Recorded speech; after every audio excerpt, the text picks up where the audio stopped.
Ragana. Gamtos jėgų valdytoja.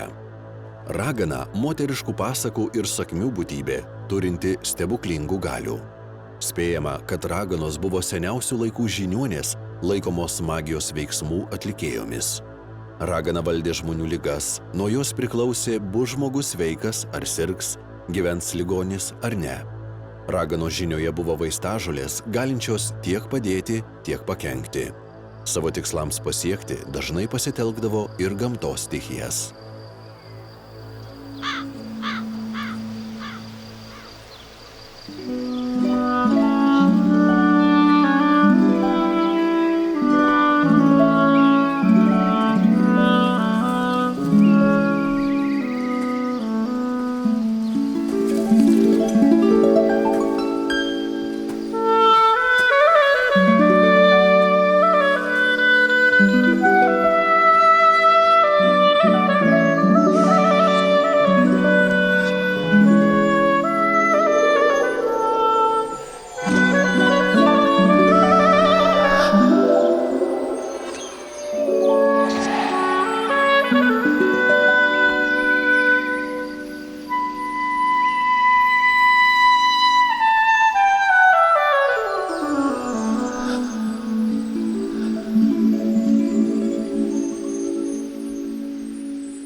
Rugių deivė.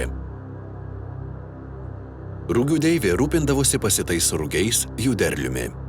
Buvo sakoma, kai rugių laukas nuo vėjo banguoja, deivė vaikšto po rugius. Atėjus rugiapjūtės metui, deivė bėgdavo nuo dalgių, kol likdavo paskutinis rugių ryšulys, kuriame ji ir likdavo. Žmonės tą ryšulį nupjaudavo ir laikydavo savo namuose, pačioje garbingiausioje vietoje. Per sėją ryšulys buvo padedamas vidury lauko. Taip deivė vėl paleidžiama į laisvę.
Milda – meilės deivė. Milda buvo baltų meilės, laisvės, piršlybų, bekompromisės meilės ir glamonių deivė. Milda nėra santuokos deivė, ji globoja meilę tokią, kokia ji yra, visai nesvarbu, vedė žmonės ar ne. Deivė buvo atsakinga už gražiausių žmonių jausmus ir giminės tęstinumą. Mildos gegužinė – geriausia diena susipažinimui ir susidraugavimui. Ją švenčiančius visus metus lydi ir globoja meilės deivė Milda.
Laumė – žmonių moralės saugotoja. Viena seniausių lietuvių dangaus ir žemės deivių. Laumė dažniausiai apsigyvendavo miškuose, urvuose, esančiuose prie kalnų netoli upių, ežerų arba pelkių. Daugiausia dėmesio skirdavo žmonių moralės saugojimui, rūpinosi žmonių lygybę, bausdavo gobšuolius už saiko neturėjimą, smerkdavo tinginius. Laumė atnešdavo iš šventų vandenų žmonėms vaikų, globodavo užmirštus kūdikius.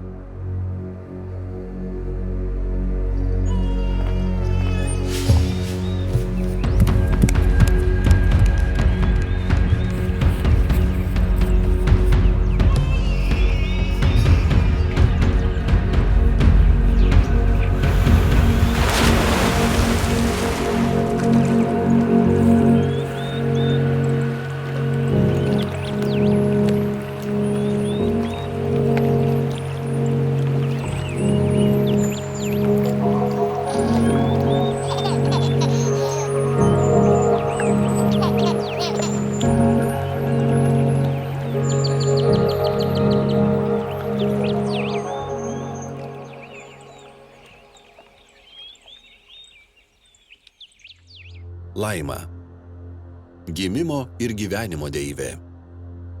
Laima atskrisdavo gegutės pavidalu ir lemdavo ne tik gimimą, bet ir tolesnį gyvenimo likimą. Svarbiausia deivės Laimos veiklos sritis buvo lemti gimstančiam kūdikiui likimą ir sekti, kad lėmimas pildytųsi. Jei Laima pasirūpins, prižiūrės, tai vaikas gims sveikas ir jo lauks ilgas ir laimingas gyvenimas.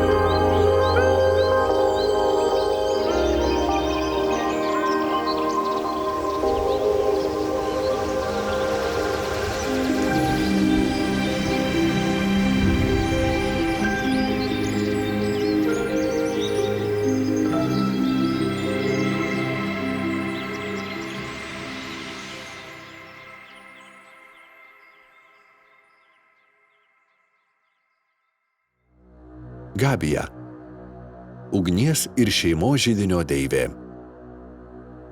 Gabija buvo vaizduojama moterimi apsirengusia raudonais drabužiais arba moterimi su sparnais. Degančios ugnies liepsnos ir kibirkštis simbolizavo deivės Gabijos šokį. Namų šeimininkės kiekvieną dieną ruošdavo patalą ugniai, stropiai sutvarkydavo žarijas, o jei to nepadarydavo, tai ugnis pykdavo ir kartais net išeidavo į savo šeimininkės namų, uždegdavo namus.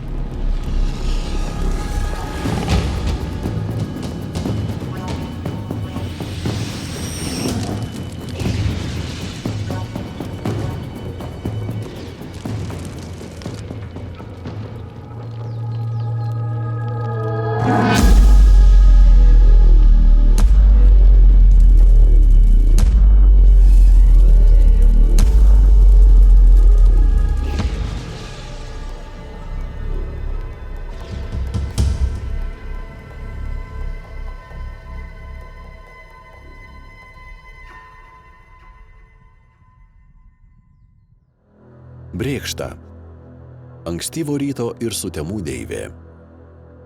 Deivė Brėkšta valdė sapnus, kuriais pasinaudodama žmonės įspėdavo apie būsimus įvykius.